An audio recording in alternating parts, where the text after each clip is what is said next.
मैं राजेंद्र कौशल अमृतधारा न्यूज पर आपका स्वागत करता हूं। इस समय मेरे साथ हैं कृष्ण बेदी जी। आपको जैसा पहले मालूम है, समाज कल्याण के मंत्रालय इनके पास रहा पूर्व प्लान के अंदर, और सीएम साहब खट्टर साहब के प्रमुख सलाहकार हैं।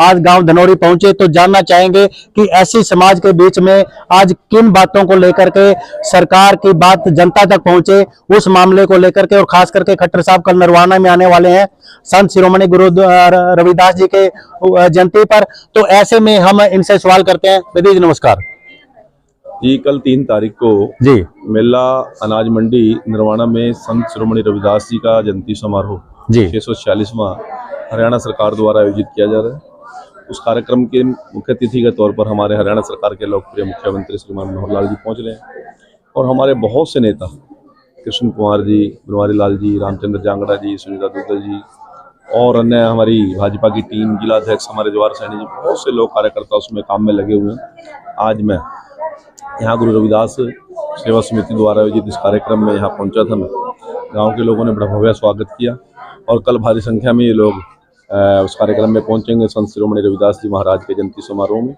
और बहुत सी ऐसी योजनाएं हैं जो सरकार द्वारा गरीब आदमी के हित में चलाई जा रही है। तो बेदी जी ऐसी समाज के लिए वो हमने इन तक पहुँचाने का काम किया, इनको बताने का काम किया।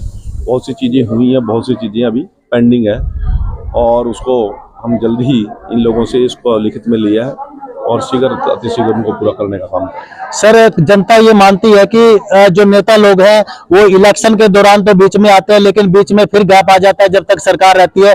तो ये क्या दूरियां कब खत्म हो पाएंगी जनता की और नेता की? मुझे नहीं पता किस नेता की बात कर रहे हो और कौन सी जनता की बात कर रहे हो। हम तो 24 घंटे लोगों के बीच में, अभी मैंने आपको डेट वाइज बताया जी। हर कार्यक्रम में हमारे मुख्यमंत्री जी, हमारी सरकार के विधायक, मंत्री सभी लोगों के बीच में है। और ना तो अभी कोई चुनाव है, ये केवल धार्मिक कार्यक्रम है। और संत शिरोमणि रविदास जी महाराज ने जो मानव जाति के लिए जो बात कही, उस विचार को, उस सोच को लेकर हम इस कार्यक्रम को कर रहे हैं। और ये जनता के लिए है, जनता की भावनाओं के लिए, और जनता की श्रद्धा संत शिरोमणि रविदास जी के प्रति अगाध है। वो संतों में संत हुए, संतारों में ध्रुव तारा हुए। ऐसे महामानव का, ऐसे महापुरुष का जयंती समारोह आयोजित करना, इसको कोई राजनीतिक रंग देने की जरूरत नहीं है। जब चुनाव आएगा, चुनाव के बाद तब करेंगे। तो सर, ऐसी समाज के लिए खट्टर सरकार का सबसे बड़ा योगदान क्या है अभी तक का 8 साल का? मैं आपको बताना चाहता हूँ, 80 करोड़ लोगों को कोरोना काल के अंदर हमने घर बैठे 3 साल तक अनाज देने का काम, इस साल भी कंटिन्यूस किया। बुढ़ापा पेंशन ऑनलाइन की, आज किसी को धक्के खाने की जरूरत नहीं है। पीपीपी पहचान पत्र के द्वारा जब जिसकी आयु 60 साल की हो जाएगी, उसको घर बैठे बुढ़ापा पेंशन बना के।